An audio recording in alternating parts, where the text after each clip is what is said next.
Happy new year వచ్చేసింది జోరుగా, hearty welcome చెప్పేద్దామా హాయిగా.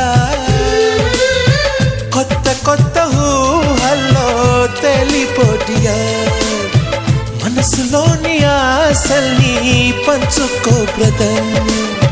గుండెలోని భావాలు గుప్పుమన్న ఈ వేళ, కదిలల్లే కాలపు కన్నెకి టాటా చెప్పుదామా. జనవరితో అడుగులు వేస్తూ ముందుకి పోదామా.